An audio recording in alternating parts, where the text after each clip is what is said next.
Hi, and welcome to Stamp with Ginny. Today I'm going to share with you how I made this fun little pop-up box using the Scary Cute stamp set and coordinating dies. This card is so easy to do and packs a wow factor since it stands and is 3D, but folds flat for mailing. So let me set this aside and I'll show you how I got started.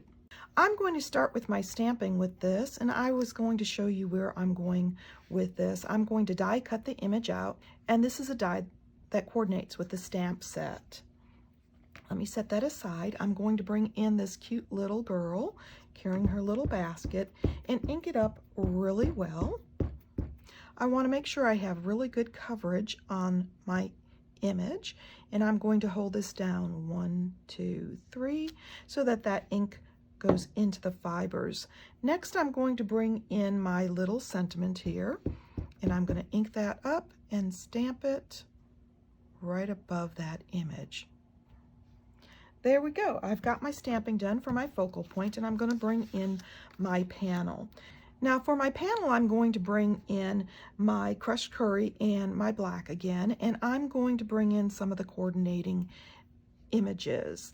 I'm going to ink the moon up and set it right here at the top, and then I'm going to take my bats and ink them up and place them at the bottom of my sentiment paddle. Now at this point, oops, I got some little edges. Make sure that if you do this and you have a small image, it can rock, and so you'll want to run your finger along the edge to take that excess ink off. Let's try that again. 1, and this time I've got it here, so I'm going to just simply run my finger along that edge and put a few bats down here in the corner. There we go. I've got my stamping done. I'm ready to die cut. Now that I have my die cutting done, I'm going to bring in my sponge dauber and my crushed curry, and I'm simply going to sponge the edge of this image. Now when you sponge, the more you angle your sponge dauber, the more ink you're going to get on the front. So simply adjust how you're holding your ink, your dauber, and you'll get a different look. Give it a try. It's a lot of fun to sponge like this and add a little bit of color. So I'm going around a second time to enhance that color because I want it nice and bold. There we go. I've got my sponging done and I'm ready to start assembly. I'm going to start by scoring my pop-up box, and I'm going to start at the 1/2 inch mark.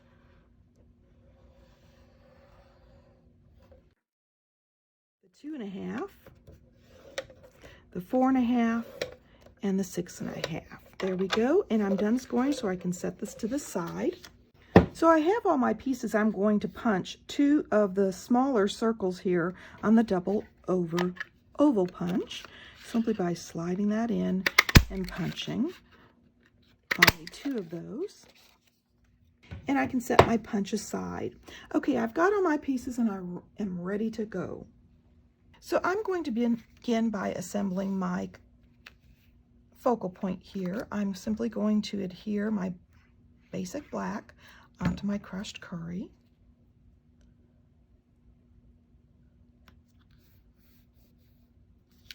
And then I'm going to pop this layer up with dimensionals because I want a little bit of shadow beneath it. And I can simply put those one in each of the corners. And if you want, you can put one in the center also. Remove the backings. And yes, if you, our basic white is great for just flipping over and stamping on the other side. I love the value Stampin' Up! Gives us. I'm going to pop that right in the center here. There we go. I've got that done, and I'm ready to bring in my designer series paper. Now I happen to be using this Hostess pack. It comes with all kinds of papers, and you can choose the side you want, either the stripe or the little Halloween side, but I'm going to use this one. Just make sure that you're cutting it in order so that you have the patterns going in the correct direction and they look right.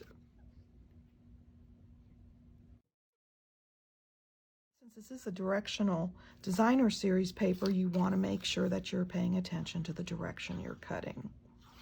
Okay, I'm adding this onto my card front, and I'm doing this before I assemble because it's a little easier for you to see what I'm doing. Let's see, so I've got my designer series paper added here. These pop-up boxes are so much fun, and I love the fact they can sit on the counter and they're 3D. I'm going to put my signature panel on it this time. If you prefer not to adhere this down, you can skip that and add it later when you're ready to send it out and after you sign it.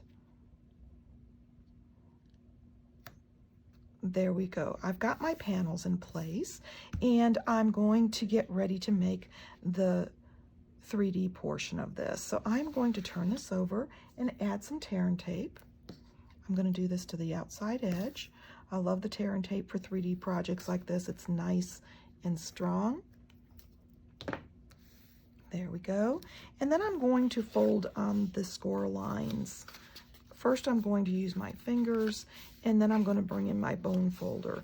And what this does is give you a nice tight crease on that score line so that you get a wonderful look when you put this together. There we go. Now I'm going to line up the edges here, and it looks really good, so I'm simply going to pull off the tape backing, lay this down, and if you want, you can line it up just to make sure that you're straight, lining up that edge, and then laying it down as you go.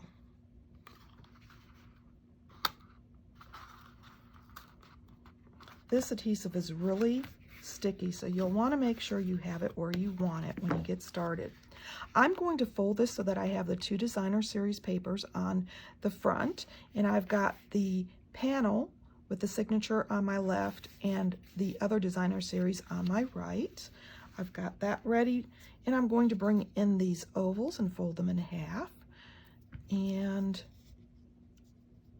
add some adhesive to each of the backs. Now I'm going to be placing this right here in the center, so I have this amount of space to air, but I prefer my tabs to be in the center. So I'm simply going to lay this on the side where I want my panel to be so that I can see it, and I'm going to add some adhesive to each one of these flaps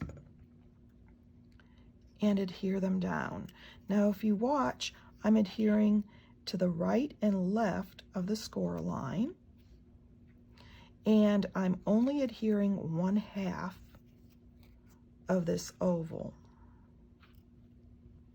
Now I'm using the multi-purpose because that allows me some wiggle room when I fold this to make sure that they're where I want them to be. I want them as close to that score line as I can get. And then I'm ready to add adhesive to these two flaps. And as you can see, they'll stand up, but I'm adding the adhesive to the inside portion of that flap. And then I'm going to take my focal point and set it right on top of there, being careful not to wiggle it too much. I don't want a lot of adhesive on the back of my mat, otherwise it'll stick closed. Hold it there for a second and it'll dry, and then we've got this cute little pop-up card. This bundle is so much fun to use and creates such fun Halloween products that are cute with its quirky little sayings. And of course the dies coordinate with this and give you lots of additional choices. And of course, if you'd like any of these products, feel free to stop by my online store. You can get there from my blog, Stamp with Jini. Thanks for joining me.